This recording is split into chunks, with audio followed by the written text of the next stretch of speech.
사람들은 모두가 다 기쁨을 누리며 기쁘게 살기를 원해요. 그런데 기쁨도 종류가 많잖아요. 선물을 받은 기쁨, 성취를 한 기쁨, 성공의 기쁨, 합격의 기쁨, 진급의 기쁨, 보너스를 많이 받은 기쁨, 복권에 맞은 기쁨, 또 해산의 기쁨 등 수많은 기쁨이 있잖아요. 그러나 기쁨 중에서 최고의 기쁨은 하나님이 주시는 기쁨이에요. 하나님이 주시는 기쁨이 뭡니까? 죄사함을 받은 기쁨이야. 구원받음의 기쁨인 거예요. 우리는 이런 기쁨을 누릴 수 있는 자들이 된 거예요. 나는 정말 어려움이 몰려올 때마다 이 말씀이 나에게 큰 위로가 되고 힘이 되는 거예요. 아들을 주시기까지 우리를 사랑하신 하나님이 이제 무엇을 아끼겠느냐. 아들까지 우리에게 주셨는데 우리 하나님이 우리에게 돈 몇 푼 달라고 하는 거 가지고 아끼겠어요? 돈 아끼시겠어? 우리에게 건강 아끼겠어?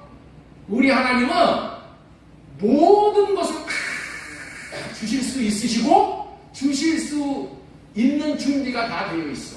그런데 왜 못 주시냐? 못 주시는 이유가 있어. 주면은 어떻게 돼? 그 준 것 가지고 하나님과 점점 거리가 멀어져. 그래서 하나님이 못 주시는 거야. 하나님은 다 주고 싶으셔. 하나님의 마음이야. 여러분들, 우리가 이것을 꼭 기억하고 하나님이 나에게 아낌없이 주실 수 있는 그러한 사람으로 우리가 거듭 태어나 쳐야 돼. 그러면은 정말 날마다 기쁨을 누리면서 살 수 있게 되지요. 이 놀라운 기쁨을 누리게 하기 위해 저는 제사함과 구원에 대해서 무수히 많은 설교를 하고 있는 거예요. 앞으로도 구원을 얻는 설교를 많이 하게 될 거예요. 왜냐하면 우리가 하나님 앞에서 구원을 받고 구원을 누리는 것보다 기쁘고 중요한 것은 없기 때문인 거예요. 그런데 구원에 대한 설교를 하면은 목사님은 또 구원 설교를 하시는가? 이제 그만해도 될 텐데 라고 생각하는 사람들이 있을 수가 있어요. 여러분들, 구원의 기쁨보다 만약에 더 좋은 기쁨이 있다면은 저는 그 기쁨을 설교할 거야. 그러나 아직 제가 발견을 못했어. 저는 여러분들뿐만이 아니라 목사님들에게도 이 구원에 대해서 전하고 있어요. 그러면은 목사님들이 경청을 하고 감사해하는 분들이 대부분이야. 왜냐하면은 이제까지 덮여지고 가려진 진리의 말씀을 전하기 때문이에요. 말씀을 전하다 보면은 그런 말씀이 성경에 있었는지 몰랐다고 기뻐하는 거야. 그리고 새롭게 성경을 볼 수 있게 되었다고 좋아들 하시는 거예요. 그러나 어떤 사람은 들어보려고도 하지 않고 듣기 싫어하고 심하면 자존심을 상해하시는 분들도 계셔요. 왜냐하면 자기는 이미 구원이 무엇인지를 알고 구원을 받았는데 왜 그런 말을 또 들어야 하느냐, 그런 이유로 그렇게 처신을 하는 거예요. 그러나 내가 보았을 때는 그 사람은 구원이 무엇인지도 모르고 있어서 구원의 기쁨을 누리지 못하고 있는데 자기는 구원을 받았다고 여기고 안 들으려고 하니 얼마나 답답한지 모르겠어요. 그러한 모습을 보면서 제가 새롭게 깨닫게 됩니다. 구원은 만인을 위한 것이 아니라 택한 자들을 위함이라는 말씀이 진리라는 것을 알게 되어지는 거예요. 우리 기독교인들은 구원에 대해서 분명히 알고 구원이 주는 기쁨을 누리며 살아야 나타나는 거예요. 오늘 구원의 설교를 통해서 구원의 기쁨을 함께 누릴 수 있기를 소망하며 말씀을 전하도록 하겠습니다. 구원은 두 가지의 구원이 있는 거예요. 첫째는 죄로부터의 구원이에요. 이는 결국에는 마귀로부터의 구원인 거예요. 이 구원은 자기의 행위나 노력으로 얻는 것이 아니라 하나님께서 거저로 베풀어 주시는 은혜를 믿음으로 받는 구원이야. 예수 그리스도가 새 언약을 이루어 주시기 위해서 중보자로 오셔서 십자가에서 한 일을 믿음으로 받아들일 때에 얻는 구원이에요. 이 구원은 하나님의 생명을 받기 전에 얻는 구원이야. 그렇다면은 생명을 받기 전에 받는 구원이 있다면은 생명을 받음으로 말미암아 받는 구원이 있다는 것을 미루어 짐작을 할 수가 있는 것이죠. 그것은 두 번째 구원이 있다는 의미예요. 이 두 번째 얻는 구원은 우리 마음이 천국이 되어지고 성전이 되어지고 몸된 교회가 되어져 얻는 구원이에요. 천국이 되어진다, 성전이 되어진다, 몸된 교회가 되어진다. 똑같은 말이야, 똑같은 말. 이와 같은 구조가 되어져야 받는 구원이 하나님의 생명을 받는 구원이에요. 이런 의미를 한마디로 표현한 말씀이 히브리서 9장 28절인 거예요. 우리 한번 보겠습니다. 이와 같이 그리스도도 많은 사람의 죄를 담당하시려고 단번에 들이신 바 되셨고, 구원에 이르게 하기 위하여 죄와 상관없이 자기를 바라는 자들에게 두 번째 나타나시느니라. 이 말씀은 우리에게 구원이 무엇인지를 정확하게 알려주는 핵심적이고 너무나도 중요한 정보를 담고 있는 말씀인 거예요. 자, 보세요. 그리스도께서 많은 사람의 죄를 담당하시려고 단번에 들이신 바 되었다라고 알려주고 있는 거예요. 무슨 말이에요? 지난주에 전해드린 말씀에 따르면은 죄를 속량하는 값이 너무나도 크고 비싸서 인간 제사장은 아무도 값을 치를 수가 없으나 하나님이신 예수 그리스도가 자신의 몸을 들여서 죄의 값을 사탄에게 넉넉히 치르시고 예수 그리스도의 것으로 사올 수가 있으셨어요. 그 결과로 예수 그리스도께서 하나님께서 받으실 만한 온전한 제물로 저와 여러분들을 하나님께 드리심으로 하나님이 받으셔서 그것이 드리시고 받으셔서 우리가 하나님의 것이 되어진 것을 믿음으로 말미암아 죄 문제를 해결받게 되었다는 거예요. 여기까지가 죄에서 구원을 받는 원리예요. 그러나 여기서 멈추면 안 되는 거예요. 다음이 있다는 거야. 다음이. 자, 단번에 들이신 바 되셨고 이렇게 말씀을 하시는 거예요. 단번에 들이신 바 되셨고라는 얘기가 뭐예요? 그리고가 있다는 거야. and가 있다는 거야. and, 이후가 있다는 거야. 그리고 여기서 그치지 않고 구원에 이르게 하기 위하여 라고 하시면서 다음 말로 이어지는 거예요. 무엇에 이르게 하기 위해서라고 그랬어요? 구원에 이르게 하기 위해서, 구원에 이르게 하기 위해서 죄와 상관없이 자기를 바라는 자들에게, 예? 구원에 이르게 하기 위해서 죄와 상관없이 자기를 바라는 자들에게 무엇과 상관이 없다고 했다고요? 죄와 상관이 없다. 왜 죄와 상관이 없다고 했어요? 이미 예수 그리스도께서 십자가에서 단 한 번에 단번 제물로 드려졌기에 그러므로 이것을 믿는 자들의 죄도 단번에 해결받게 되어져 하나님 앞에 드려지신 바가 되어졌으므로 죄와 상관이 없는 자가 된 거야. 우리는 통상 죄와 상관이 없이 된 것, 다시 말해서 죄 문제 해결을 받은 것을 구원받았다고 하잖아요.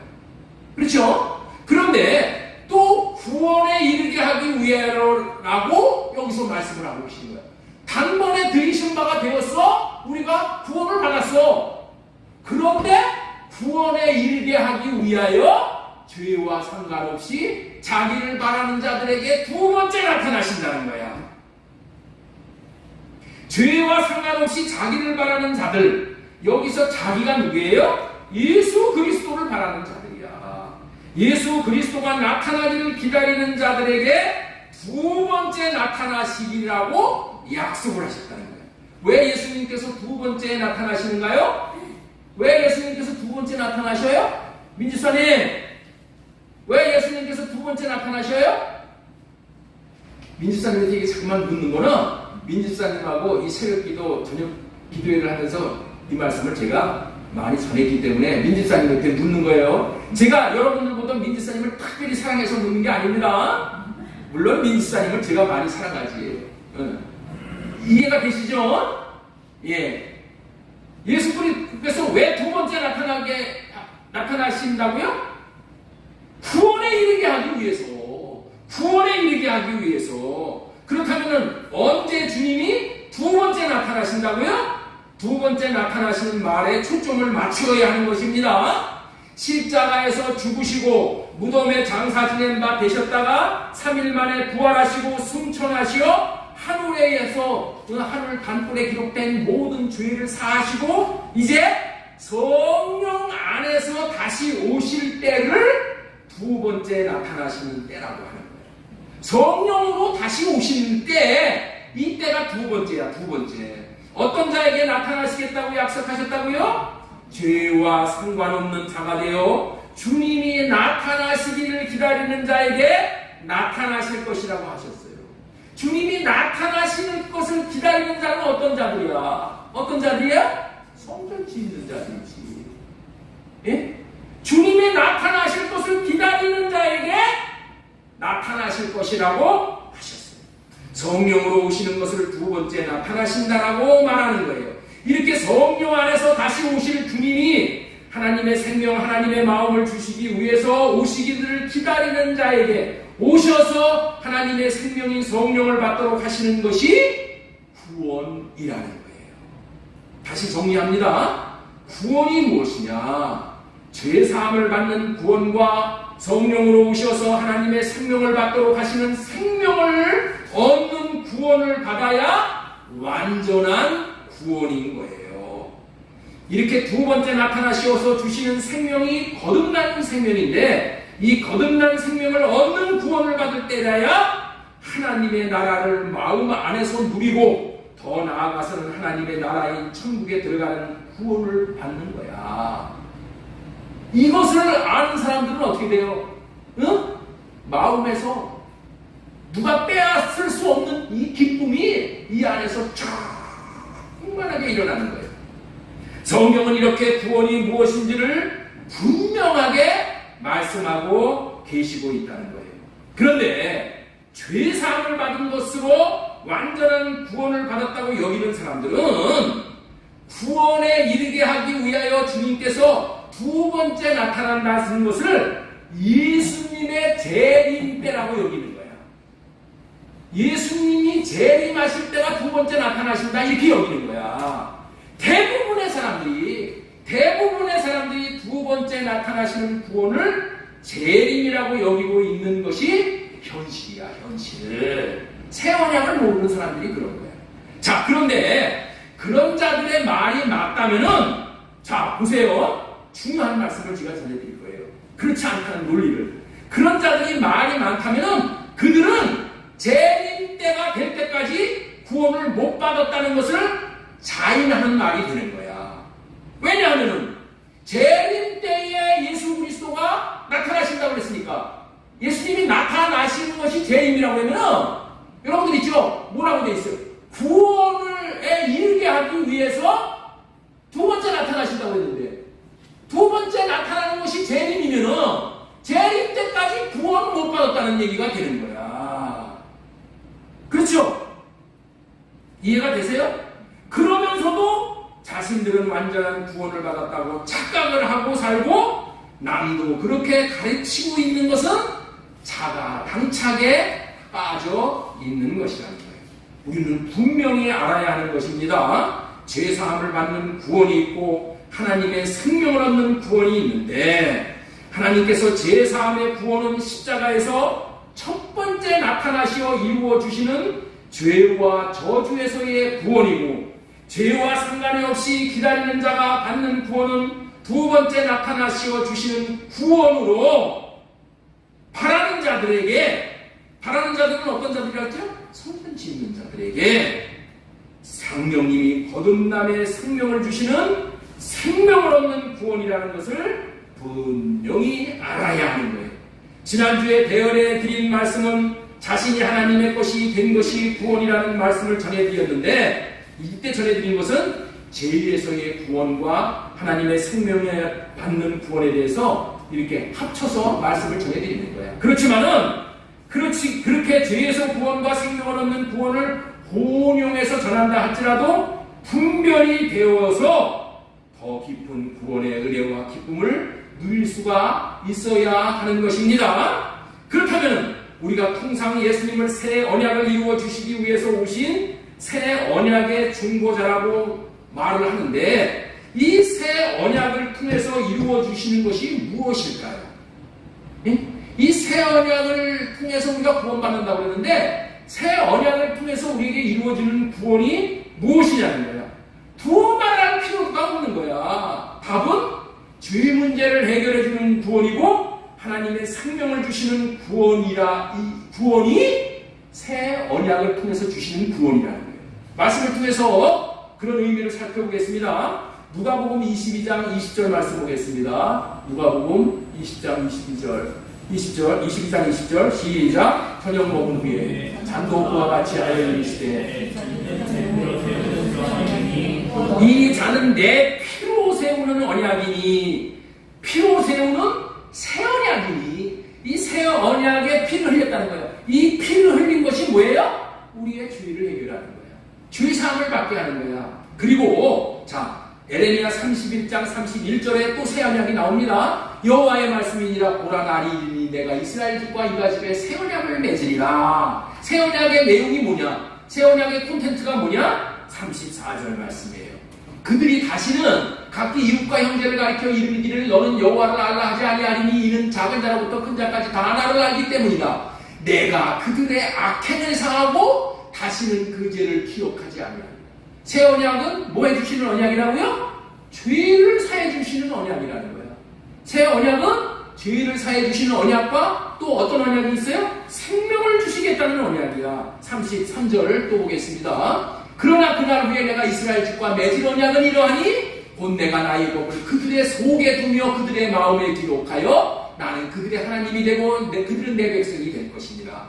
하나님의 법을 마음에 기록해준다. 다시 말해서 하나님의 마음을 새기어주고 생명을 새기어줌으로 하나님의 백성, 다시 말해서 하나님의 것이 되게 해주시겠다는 거예요. 이 법을 새겨줌으로 인해서 우리가 생명이 있는 자들이 되어지는 거야. 하나님의 생명을 나타내고 하나님의 마음을 나타내는 그런 생명의 백성들, 하나님의 백성들이 된다는 거예요. 생명이 없는 자는 하나님의 백성이 아니야. 이처럼 새 언약으로 말미암아 이루어진 구원은 죄로부터의 구원과 생명을 얻는 구원을 같이 말씀하고 있다는 거예요. 지금까지 살펴본 말씀을 통해서 새 언약이 이루어지지 않으면 절대로 제사함과 하나님의 생명을 얻을 수 없다는 것을 우리는 명심해야 되는 거예요. 이처럼 구원을 받았다는 것은 죄사함을 거쳐 하나님의 생명을 받았다는 것인데, 하나님과 하나님의 생명은 절대로 떼어놓을 수가 없는 거야. 하나님이 계신 곳에 하나님의 생명이 있고 하나님의 생명이 있는 곳에 하나님이 계시는 거예요. 하나님께서 생명을 주시겠다는 약속이 하나님께서 저와 여러분들에게 하신 약속 중에서 최고의 약속이라는 것을 요한일서 2장 25절 말씀하고 계셔요. 그가 우리에게 약속하신 것은 이것이 곧 영원한 생명이니라. 그렇습니다. 예수 그리스도께서는 새 언약의 중보자로 이 땅에 오시는 이유는 우리들, 다시 말해서 하나님께서 택하신 백성들에게 궁극적으로 약속하신 영원한 생명을 주시기 위함인 거예요. 그렇다면은 어떻다면은요?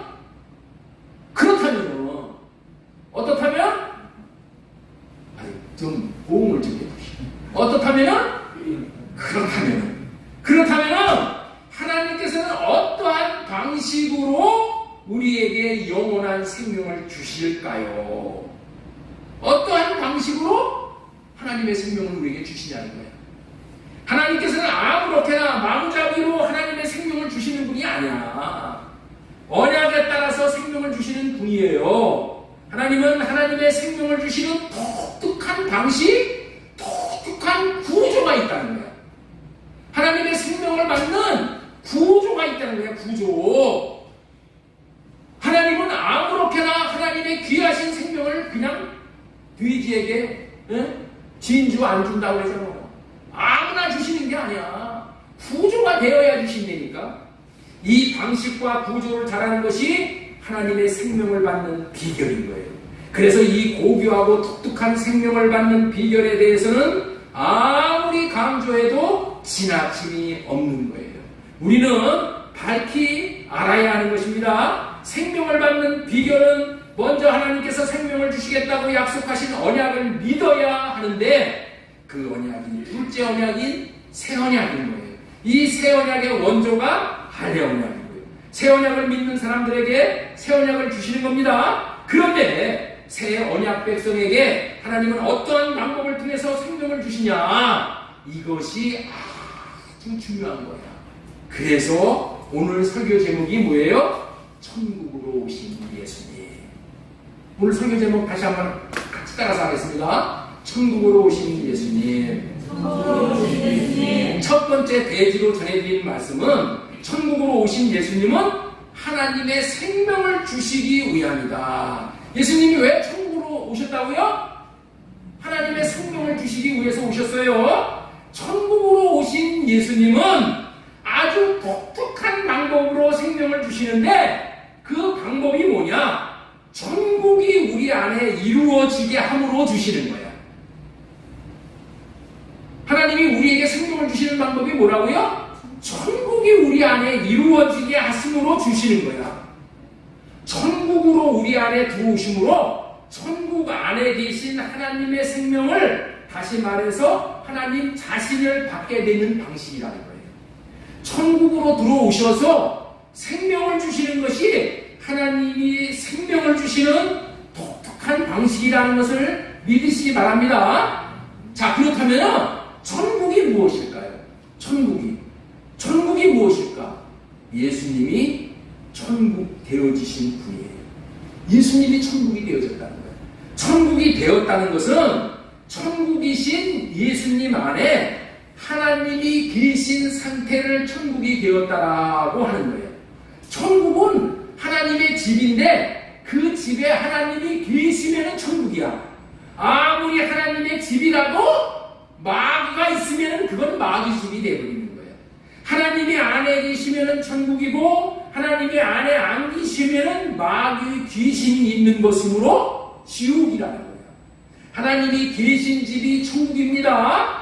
그렇기 때문에 예수님은 하나님이 계신 집으로 자신의 마음의 집 안에 하나님을 모시고 계신 상태였었어.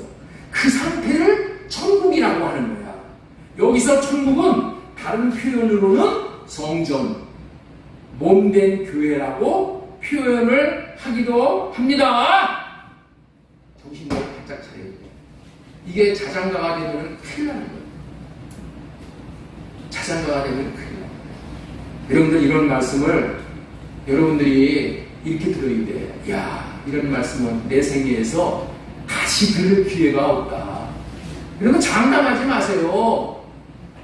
다시 들을 기회가 있다고 여러분들 생각하니까 오늘 번성으로 듣는 거예요. 네?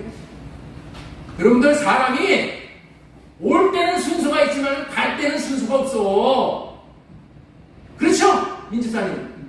없어. 다시 들을 수 있는 기회가 있을 것이라고 생각하면 들을 수도 있어. 그러나 이런 말씀을 다시 들을 기회가 없다. 천국은 다른 표현으로는 성전, 몸된 교회로 표현하기도 한단 말이야. 예수님은 하나님을 안에 모신 천국으로 오셨는데, 이거는 뭐라고 표현을 하면 좋겠냐면은 천국 구조로 오셨다는 거야. 예? 예수님은 하나님을 안에 모신 천국 구조로 오신 거야. 다른 말로 예수님은 하나님을 안에 모신 성전 구조로 오셨어. 예수님은 성전으로 오셨다니까. 성전이 뭐예요? 성전 안에 하나님이 계셔야 성전인 거야. 예수님은 머리로 하나님을 모시는 몸된 교회 구조로 오셨어. 예수님은 우리 마음 안에 천국 구조가 이루어지게 해서 생명을 주시고, 성전 구조가 이루어지게 해서 생명을 주시고, 몸된 교회 구조가 이루어지게 하셔서 생명을 주시는 분이셔. 아시겠어요? 이 구조가 안 되면은 생명을 못 받아요. 생명을 주시는 방식이 아주 독특하지요. 그냥 생명을 부어주시면 되지, 무슨 천국 구조가 이루어지게 해줘서, 성전 구조가 이루어지게 해서, 몸된 교회 구조가 이루어지게 해서 희냐는 말이에요. 여러분들 반드시 이런 구조로 만든 겁니다. 그렇기 때문에 그러한 천국을 마음 안에 모셔드리면은 천국 구조를 모시는 것이 되어져 하나님의 생명을 받게 되는 거야. 우리 마태복음 4장 17절 말씀 우리 큰 소리로 읽겠습니다. 시작. 이때부터 예수님께서 비로소 전파하여 이르시되, 예수님은 천국으로 오셨는데 그 천국 안에는 하나님이 계셨기 때문에 우리 마음 안에 천국을 모셔드리는 것은 하나님을 모셔드리는 것이고 하나님의 생명을 모셔드려 받는 거라는 거예요. 이렇게 천국 구조를 우리 마음에 모시게 해주시어서 하나님의 생명을 받게 하는 것이 복음인 천국 복음이다. 복음은 천국 복음밖에 없어. 자, 마태복음 24장 14절, 이 천국 복음이 모든 민족에게 증언되기 위하여 온 세상에 전파되리니 그때야 뜻이 오리라. 또 이르시되 너희는 온 천하에 다니며 만민에게 복음을 전파하라. 믿고 세례를 받는 사람은 구원을 받을 것이요 믿지 않는 사람은 정죄받을. 그렇기 때문에 우리가 하나님의 생명을 받는 길은 천국 구조로 오신 예수님 안에 계신 하나님을 받는 거야. 천국 구조로 오신 예수님 안에 계신 하나님을 받는 것입니다. 성전 구조로 오신 예수님 안에 계신 하나님을 받는 거예요. 몸된 교회 구조로 오신 예수님 안에 계신 하나님을 받는 거예요. 이러한 방식으로 천국으로 오신 예수님 안에 계신 하나님의 생명을 받는 길 외에는 생명을 받는 길이 없는 거예요. 마찬가지 원리로 우리들의 마음에 적용을 해보겠습니다. 성전은 우리 안에 들어오시는 성전 구조 대신 예수님이셔요. 성전은 여기 있다 저기 있다 할 것이 아니라 내 안에 우리 안에 계신 것이라고 말씀하셨잖아요. 이것을 모르면은 신천지 이만희에게 당하게 되는 거야.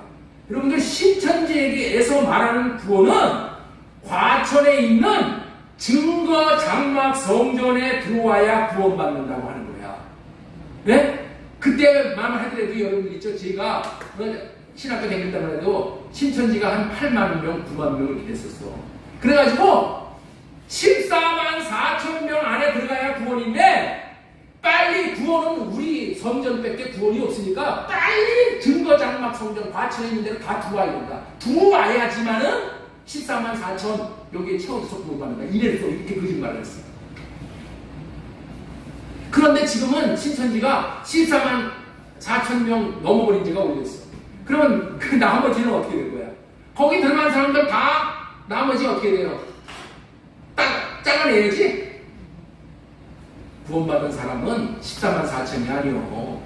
유대인의 구원받은 수야. 네. 그 위에 흰옷을 입은 수많은 무리들이 주님을 찬양해요. 구원받았다고. 과천에 있는 성전은 성전이 아니라 창고에 불과한 거예요. 왜? 하나님이 그 건물 안에 안 계셔. 하나님은 건물 안에 안 계셔. 하나님은 어디 안에 계셔요? 우리 마음 안에 계셔. 우리 마음을 성전 삼고 성전 구조로, 천국 구조로, 교회 구조로 삼으시고 우리 마음 안에 들어오시는 분이 하나님이시는 거야. 그러니까 저 과천에 있는 장막 성전은 뭐라고요? 그냥 창고야, 창고. 창고. 우리가 이것을 알면 이만희에게 속아서 넘어가지 않는 것입니다. 절대로 성전이 무엇인지를 분명히 알게 되면 절대로 속지 않게 되는 거예요. 이만희가 말하는 과천에 있는 증거 장막 성전, 하나님 안에 계시지 않는 창고에 불과하다는 것을 여러분들도 분명히 알았으니까 이제 다른 사람들에게도 전하십시오.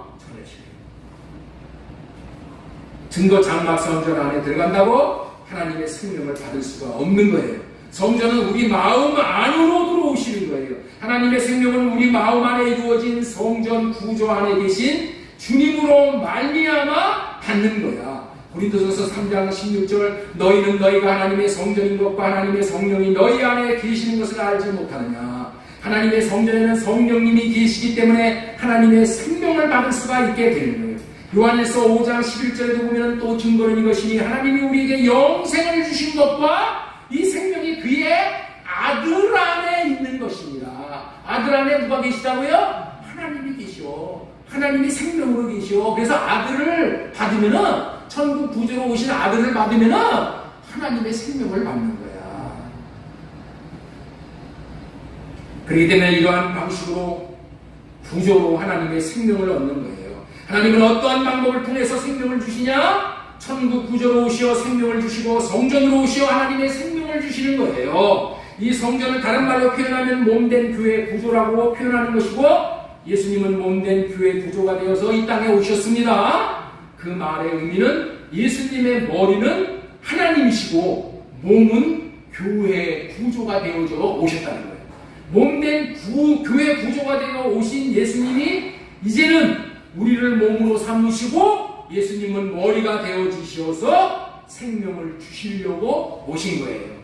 예수 그리스도는 우리를 성전 구조로 삼으시고 성전 안에서 생명을 주시는 분으로 계시려고 오신 것입니다.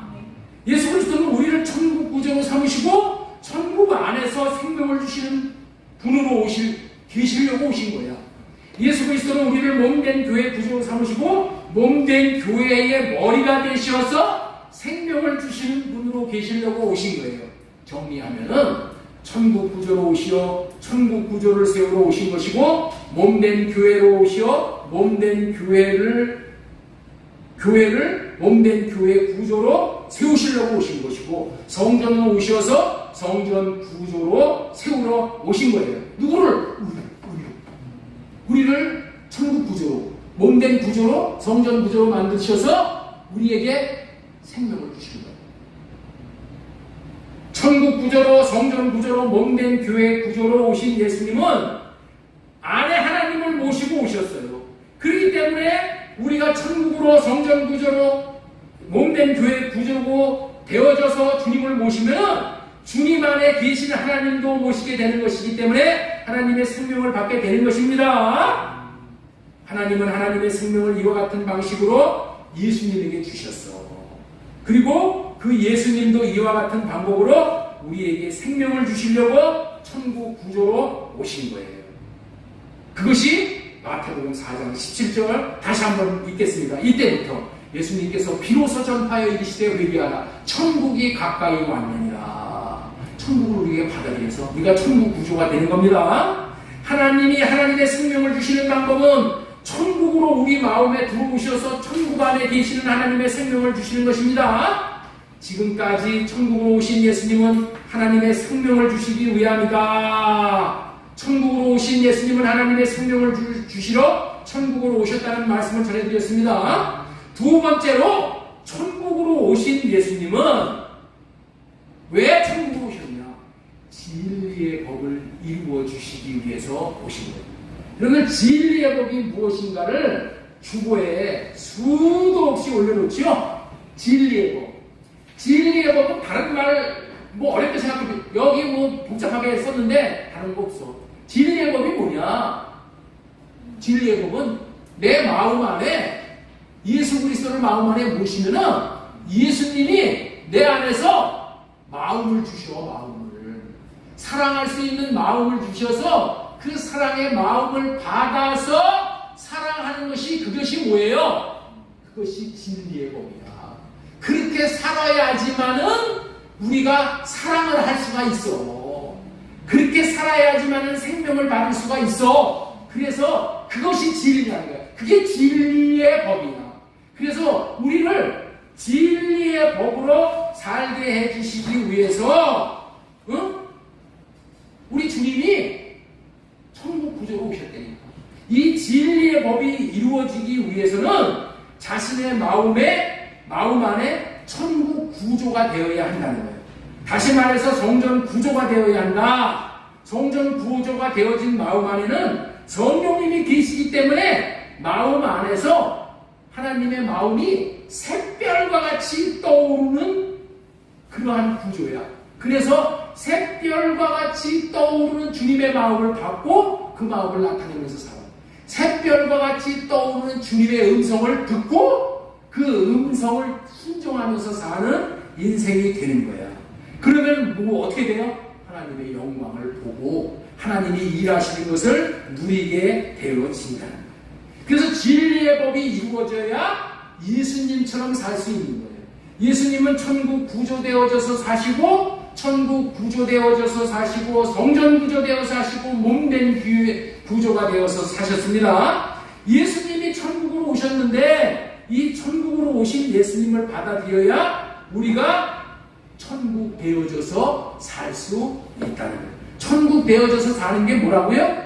천국 되어져서 사는 게 뭐라고요? 천국 되어져서 오신 예수님을 마음 안에 모시고 이제는 머리에서 나오는 내 육신의 생각으로 살지 않고 육신의 생각은 할례받고 내 마음 안에 계신 주님이 주시는 생각과 마음을 받아서 그 마음을 흘러보내고 사는 거야. 그러면 어떻게 된다? 사람이 되어지고 용서가 되어지고 분노가 올라오는 것이 어떻게 돼요? 할례가 되어져서 분노가 사라지고 예수님의 마음이 내 마음에서 불리듯이 일어나 생수가 솟듯이 샘 솟듯이 예수님의 마음이 쏟아올라서 그 예수님의 마음만 나타내고 살았더니 세워지고 하나가 되어지고 살리고 이런 역사가 일어난다. 이렇게 해주시기 위해서 예수님이 어떤 구조로 오셨다고요? 천국 구조로 오셨어. 몸된 교회 구조로 오셨어. 성전 구조로 오셨다는 거야. 이 성전 구조로 들어오신 예수님을 모셔 비어야지 우리가 예수님처럼 사는 거야. 예수님이 천국 구조로 사셨다는 것은 뭐예요? 예수님은 우리를 사랑하실 때 자기가 예수님이 사랑하고자 하는 육신의 생각으로 사랑하는 게 아니고 예수님 안에 계신 하나님이 주시는 마음으로 사랑을 했더니 원수들까지도 사랑이 되어졌다는 거예요. 이게 천국 구조로 사는 자가 누리는 축복이야. 그러한 복을 우리에게 주시기 위해서 예수님이 뭘로 오셨다고요? 천국으로 오셨다니까. 예수님은 천국으로 그냥 생명만 던져주고 얘다 너 받아먹고 생명 누리고 살아 이렇게 하지 않고 예수님이 천국 구조로 내 안에 들어오신 것은 내 안에서 천국 대신 그 예수님이 생명을 주실 뿐만이 아니라 우리도 뭐예요? 그 생명을 받아서 예수님과 같이 사는 거야. 그렇게 해주시기 위해서 천국 구조로 성전 구조로 몸된 교회 구조로 오셨다는 거야. 그렇게 그런 구조가 되어지지 않으면은 우리는 하나님의 마음을 받을 수가 없기 때문에 절대 용서하고 살 수가 없고 사랑할 수가 쓰면서 살아갈 수가 없는 거예요. 내가 어떻게 원수를 사랑해? 천국으로 오신 이유를 분명히 아시겠죠? 옆 사람에게 물어보세요. 예수님이 천국으로 오신 이유가 무엇입니까? 예? 예수님이 천국으로 오신 이유가 뭐라고요? 진리의 법으로 살게 하시기 위해서예요. 성전이 되어져서 살게 하시기 위해서, 몸된 교회의 구조로 살게 하시기 위해서 천국이 되어야지만은, 내가 천국 되어야지만은 안에 계신 주님의 음성을 듣고 주님의 마음을 받게 되는 거예요. 잘 살아라, 잘 살아라, 잘 살아라, 지식을 갖고 사랑해라, 사랑해라, 맨날 사랑해라 한다고 해서 사랑이 되어지는 게 아니요. 사랑은 내가 할 수 있는 게 아니요. 사랑은 하나님만이 하실 수 있는 거예요. 하나님의 생명을 받은 자만이 사랑을 할 수가 있는 거예요. 그래서 이 천국 구조가 되어져서, 천국 구조가 뭐라고요? 천국 구조가 뭐라고요? 내 생각을 할례받고 주님이 주시는 생각과 마음을 받아서 그 마음을 흘러보내는 삶. 이런 구조로 살 때 사랑이 되어지는 거요. 천국이 되어야만 안에 계신 주님의 음성을 듣고 주님의 마음을 받고 주님의 마음을 나타내고 살아요. 그 하나님의 마음을 받아야 그래야 하나님의 마음을 나타내며 살 수가 있기에 예수님은 천국으로 성전으로 몸된 교회로 오신 거예요.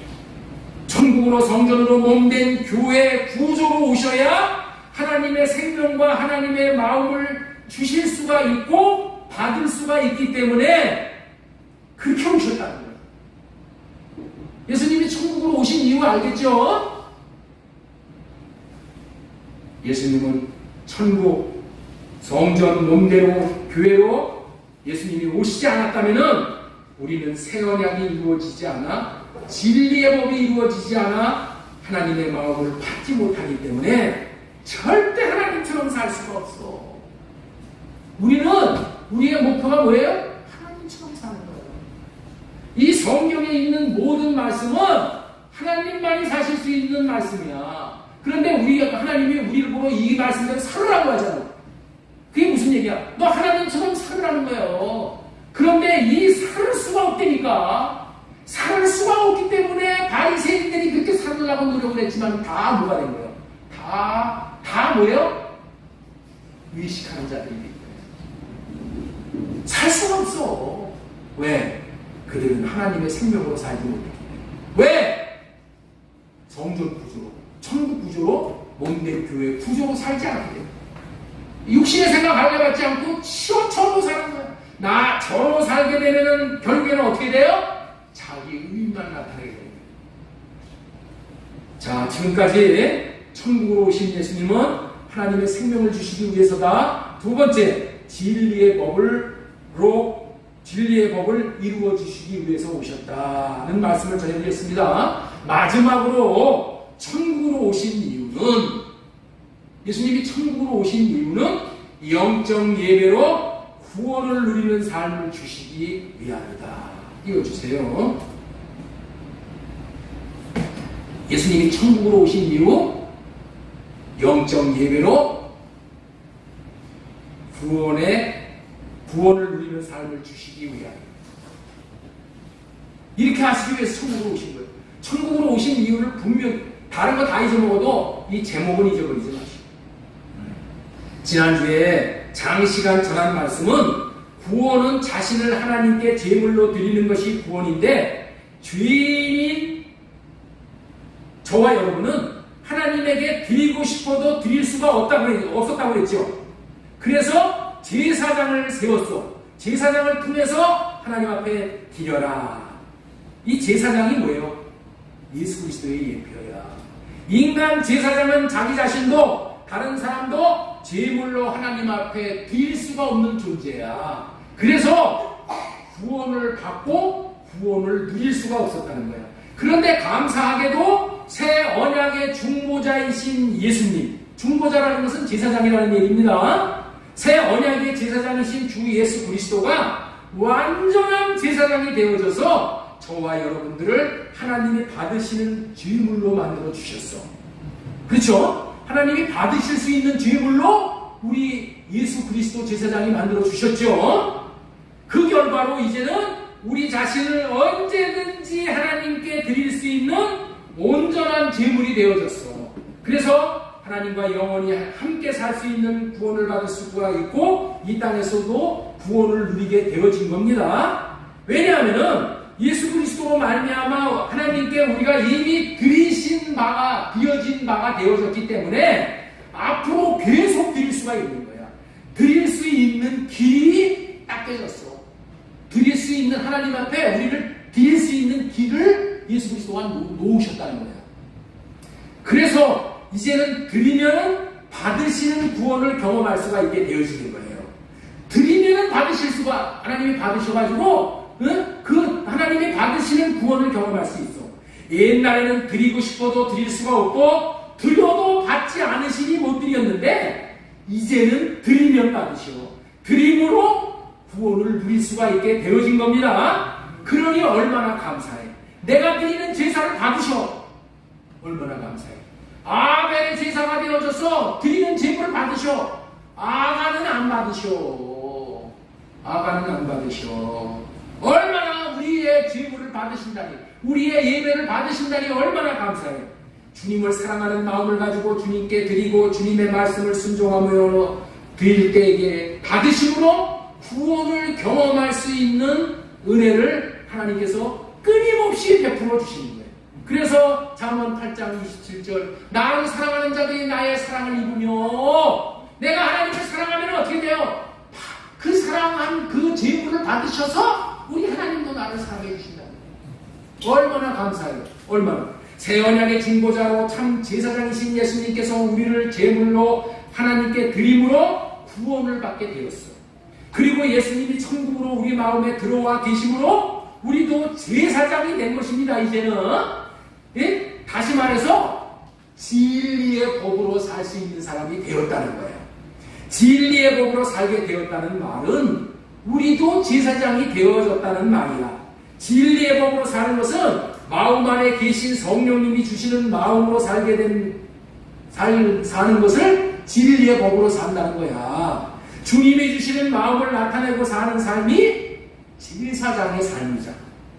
그 말씀이 베드로전서 2장 9절의 말씀인 거예요. 이게 우리에게 놀라운 제사장의 직분을 맡겨주셨다는 거예요. 자, 우리 한번 이 말씀 보겠습니다. 그러나 너희는 택하신 족속이요 왕같은 제사장들이요, 이렇게 말씀합니다. 10절에 너희는 전에는 백성이 아니고 이제는 하나님의 백성이요. 우리가 이제는 제사장이 된 것은 우리의 어떠함으로가 아니라 우리의 능력으로 된 것이 아니라 이제는 그리스도께서 마귀가 요구하는 모든 속전을 치르고 온전한 제사장의 사명을 감당하시고 저와 여러분들을 하나님께 제물로 드림으로 하나님이 온전히 받으심으로 구원을 완성하셨잖아요. 그뿐만 아니라 우리도 예수 그리스도와 같은 제사장으로 여겨주심으로 우리가 드리는 제물을 모두가 다 받으시는 존재가 됐다는 거예요. 여러분들 이거를 믿어야 돼. 이거를 믿어야 돼. 내가 드리는 제물을 받으시는 존재가 됐어. 근데 왜 안 받으셔? 받으시는 존재가 됐는데 왜 안 받으셔? 내 육신의 생각을 뒤에서 그래. 할례받고 육신의 생각을 제거하고 주님이 내 마음 안에서 주시는 마음으로 드리면 다 받는 존재가 됐어. 이제 그것이 뭐예요? 왕같은 제사장이 됐다. 예. 이 말씀의 의미를 다시 한번 말씀드리면 이제는 저와 여러분들이 주님의 마음으로 드리는 제물을 하나님이 받으시는 제사장이 되었다 이런 얘기야. 자, 여기서부터 딱 핵심적인 말 한 말씀 전해 드릴 테니까 꼭 경청하셔요. 이제 좋으시던 분들은 다 일어나셔요. 자, 이제 자신과 자신이 소유하고 있는 귀한 것들을 하나님 앞에 드릴 수 있는 제사장이 되었어. 그래서 우리는 하나님 앞에 나올 때마다 주님이 주시는 마음을 따라서 제물을 드리는 삶을 살아야 되는 거야. 왜? 하나님께서 받으시는 자가 됐으니까. 받으시는 구원이 무엇인지를 놀라울 정도로 경험할 수 있는 자가 된 거야. 옛날에는 안 받으셨어. 그런데 지금은 받으시는 자가 된 거야. 아니, 하나님이 받으시는데 하나님 앞에 안 드려? 하나님 앞에 받으시는데 안 받아? 받으시기만 하면 놀라운 일이 일어나는데. 여러분들 이게 기가 막힐 거예요. 자신이 하나님이 받으시는 제사장이 되었기 때문에 마음껏 주님 앞에 찬양을 드리고 기도들을 드리고 헌금을 드리고 마음을 드리고 온갖 좋은 것을 하나님 앞에 예물을 가지고 하나님 앞에 나아가 드림으로 하나님이 받으시게 되었으므로 이제는 자신이 가진 모든 것을 가장 잘 쓸 수 있는 사람이 되어진 거야. 이 비밀이 깨달아져 있는 거예요. 여러분들은 하나님 앞에 드리는 것이 가장 잘 쓰는 것이라는 비밀을 깨닫고 체험하시기를 바랍니다. 자, 로마서 12장 1절 보겠습니다. 형제들아, 내가 하나님의 모든 자비하심으로 너희를 권하노니 너희 몸을 하나님이 기뻐하시는 거룩한 산 제물로 드리라. 이는 너희가 드릴 영적 예배입니다. 영적 예배는 뭐야? 마땅한 예배라는 거야. 자, 여기서 우리가 아주 감사하고 중요하게 받아들여야 할 말씀이 거룩한 산 제물이라는 거예요. 거룩한 산 제물로 나를 드리고 내가 가진 모든 자원을 하나님 앞에 드리는 거야. 물질도 드리고 시간도 드리고 기도도 드리고 나도 드리고 내 자식도 하나님 앞에 드리는 거야. 드리면 누구께 돼? 하나님의 것이. 하나님의 것이 되는 것이 구원이 되니까 하나님의 것이 되는 것이 내가 가진 것을 가장 잘 쓰임받게 되는 거예요. 자, 여기서 한번 잘 들어보세요. 거룩한 산 제물입니다. 이렇게 말씀을 하고 있는 거예요. 네? 한번 띄워주세요. 자, 보세요. 너희 몸을 하나님이 기뻐하시는 거룩한 산 제물로 드리라. 이렇게 되어 있어요. 여러분들 있죠? 원래 하나님 앞에 제사를 드릴 때 제물로 드리는 것 중에서 살아있는 것을 하나님 앞에 제물로 드리는 법은 없어. 네? 살아있는 것을 하나님 앞에 제물로 드리는 법이 없어요. 하나님 앞에 드리는 제물은 반드시 죽여서 바치는 것이 하나님 앞에 제물로 드리는 거예요. 이게 제사야. 이게 죽일 정도뿐만이 아니라 각을 떠서 드리는 거야. 각을 완전히 여러분들 있죠? 푸짐가게 가면은 그 돼지들이 각을 떠가지고 그 칼로 각을 떠가지고 팔죠. 각을 떠서 하나님 앞에 제물로 드리는 거야. 이해가 되셔요? 그래야지 하나님이 받으셔. 응? 그런데 오늘 로마서 12장 1절 말씀은 살아있는 저와 여러분을 제물로 드립니다. 원래 살아있는 자는 제물이 될 수 없는 겁니다. 제물은 제주가, 제사 드리는 제사장 제주가 아무리 찢고 찌르고 쪼개고 각을 떠도 제물은 말이 없는 거예요. 응? 그래 안 그래요? 제주가 죽여가지고 다 각을 뜨니까 말 있어요? 아이고 아파서 왜 아픈데 이렇게 찌르고 쪼개고 하냐고. 말이 없죠? 네? 말이 있어 없어? 말 없는 거야. 이게 제물이야. 이게 받으시는 제물이야. 그런데 하나님께서 뭐라고 얘기해? 거룩한 산 제물로 드리라고. 저와 여러분을.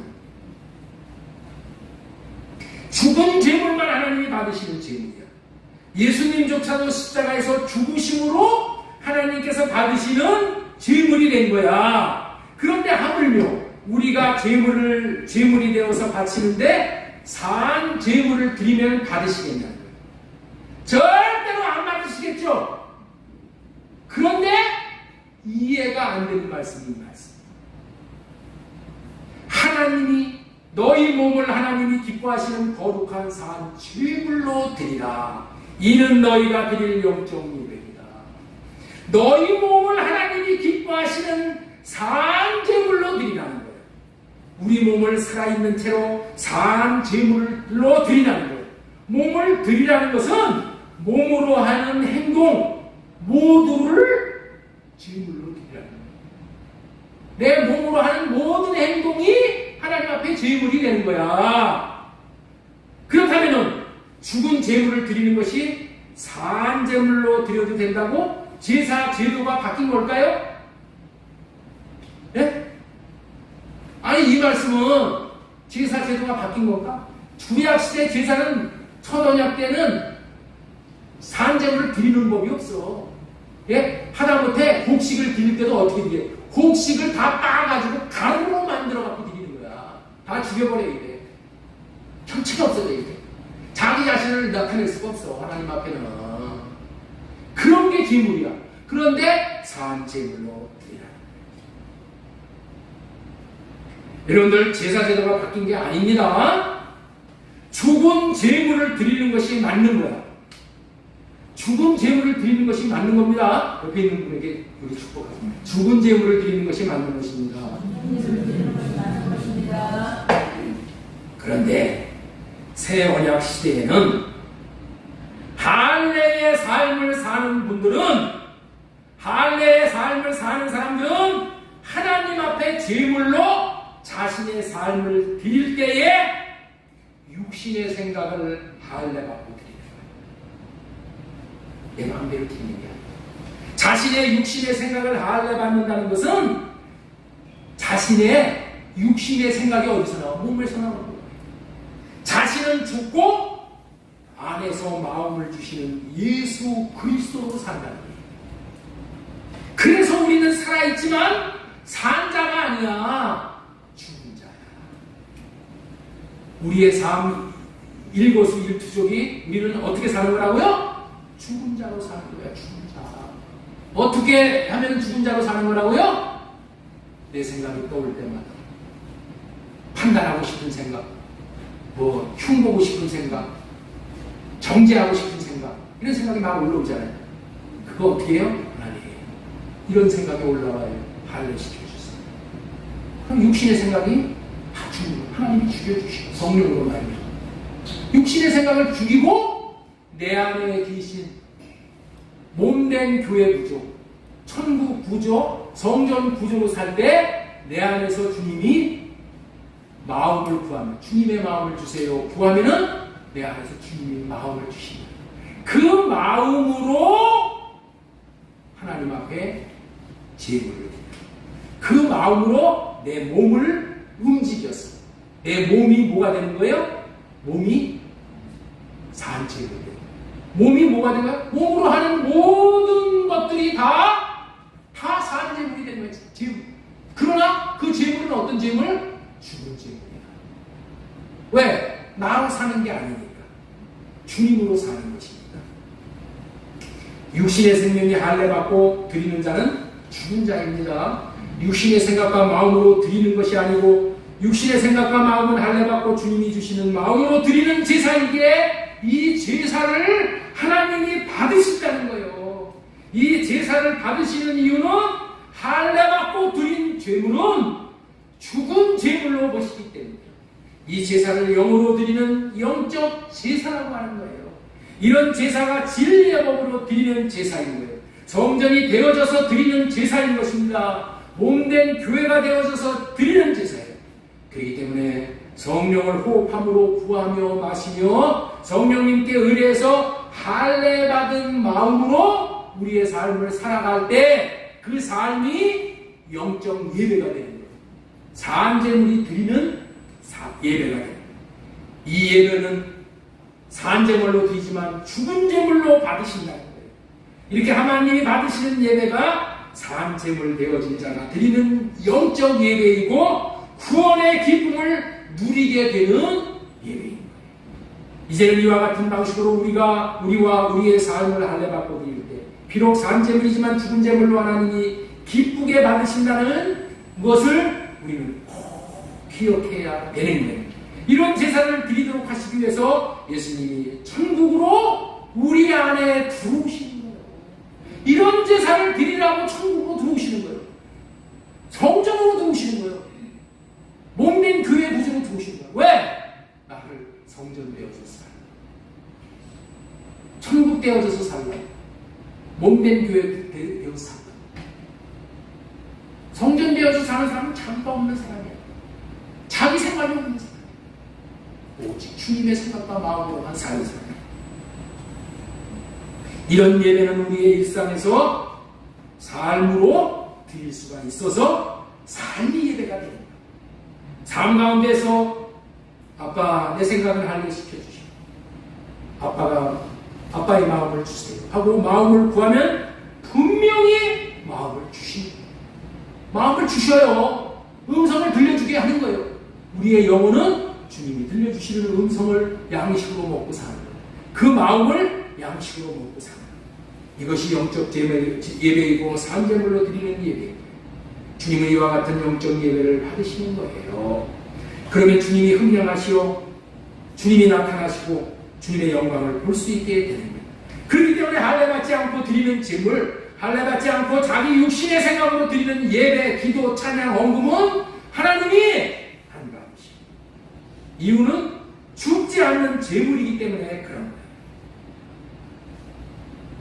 그렇게 죽지 않고 드린 제물, 헌신, 봉사는 결국에 가면은 자기 의만, 자기 자랑만 남게 되는 거예요. 할례 받고 주님의 마음을 받아들이는 것만 주님이 받으시는 제물이 되는 것이에요. 육신의 생각 할례 받고 주님이 주시는 마음 받아 주님의 마음을 나타내는 진리의 법으로 살 수 있는 유일한 구조가 천국 구조, 성전 구조, 몸된 교회 구조이기 때문에 예수님이 천국으로 우리 마음에 오신다는 것을 믿으시기 바랍니다. 초년할 때는 드리고 싶어도 안 받으시니 드릴 수가 없었는데, 새 언약 시대는 이제는 모든 육신의 생각을 할례받고 드리는 제물을 하나님이 받으시는 시대가 되었어. 천국 구조로 살기 때문에 기도를 받으시고 찬양을 받으시고 우리의 몸과 마음을 받으시고 시간을 받으시고 자녀를 받으시고 온갖 좋은 것을 드릴 때 받아주셔요. 그렇기 때문에 산제물로 드리는 것을 하나님은 기뻐하시는 것이고 영적 예배로 드릴 수 있게 되어졌다는 거예요. 이것이 은혜야. 이것이 은혜 위에 은혜예요. 이 놀라운 할례 복음을 적용하여 살아있는 제물로 구원의 은혜를 누리시기 바랍니다. 이 은혜가 되기 위해서 예수님께서 우리에게 본을 보여주셨어요. 어떻게 사는 본? 산제물로 사는, 천국 구조로 사는 본. 요한에서 2장 6절 말씀드리겠습니다. 그의 안에 산다고 하는 자는 그가 행하시는 대로 자기도 행하여야 할지니라. 예수님은 자신을 제물로 드릴 뿐만이 아니라 온 인류를 제물로 하나님 앞에 드리심으로 새 언약을 믿는 모든 사람들을 다 구원해내셨어요. 우리도 이제는 예수님과 같이 내가 만나는 사람들, 나와 가장 가까이 있는 사람들로부터 땅 끝에 있는 자들까지 제물로 드려 구원해낼 수 있는 제사장의 사명을 주셨습니다. 내가 드리는 것이 주님이 받으시는 것이 복이고 열매이고 구원이고 가장 잘 쓴다는 것이라는 것을 오늘 말씀을 통해서 깨달았으니 이제 육신의 생각을 할례받고 주님의 마음을 구함으로 주님의 마음을 받아들이고 또 드리는 삶을 살아갔으면 좋겠습니다. 마지막으로 소의 일생을 말씀드리고 말씀을 마치겠습니다. 여러분들 소 아시죠? 소의 일생을 보면은 참으로 충성스러운 삶을 살다가 가는 충직스러운 동물이에요. 소는 여러분들 있죠? 소는 일평생을 주인을 위해 모든 것을 다 드리는 삶을 살고 가. 평생을 몸을 바쳐 일을 해. 마다하지 않고 평생을 일을 해. 그리고 있죠? 소는 있죠? 뭐까지 주인에게 바치냐면 소가 가다가 길에다가 이게 똥을 싸죠? 그 똥을 싸면 그 똥까지 주인을 유익하게 해. 그래서 똥을 말려가지고 그거를 거름도 주기도 하고 똥을 말려가지고 시골에는 나무가 그 연료가 귀하잖아. 그래가지고 그 똥을 그 불을 떼가지고 구운 불을 떼가지고 밤을 뜨뜻하게 해. 그리고 소는 이 죽어서 이 뿔까지도 어떻게 돼요? 안 버리고. 뿔은 뭐해? 나팔을 만들어. 가죽은 뭘 해? 북을 만들어.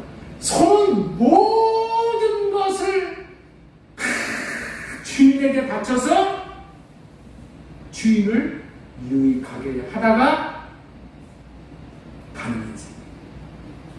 전부를 주인을 위해서 바치고 가는 소의 인생처럼 벳세메스로 올라가는 소처럼 사무엘상 6장 12절까지 우리 인생살이를 살아있는 동안에 육신의 생각은 모두 할례받고 산 제물로 드려져서 우리가 가지고 있는 모든 자원이 모두 주님께 드려져서 그 드려지는 제물이 드려지면 하나님이 열매로 그걸 받으시는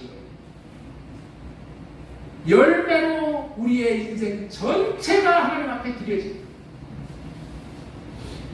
소같이 저와 여러분들이 그런 삶을 살 수 있었으면 좋겠어요. 그런 삶을 살도록 하시기 위해서 주신 언약이 바로 최고의 인생을 사는 거예요. 최고의 인생. 이런 인생에게 주님은 충성스럽게 여기셨어요. 연료함을 주십니다. 계시록 2장 10절 내가 죽도록 충성하라. 그리하면 내가 생명의 관을 내게 주리라. 우리는 충성스럽게 살 수 있는 길을 주님이 열어주셨어요. 그게 할렐루야. 주님은 주님을 위해 한 헌신은, 희생은 결코 헛되이 받는 법이 없어. 그래서 주님은 그것을 다 구원의 기쁨으로 우리에게 주십니다. 이 믿음의 비밀을 갖고 마지막 순간까지 주님이 주시는 마음을 받아 힘으로 여러분들에게 맡겨진 모든 것들을 열매로 하나님께 드릴 수 있어 하나님께 칭찬을 드릴 수 있는, 면류관 받을 수 있는 최고의 인생이 될 수 있기를 소망드리고 축원합니다.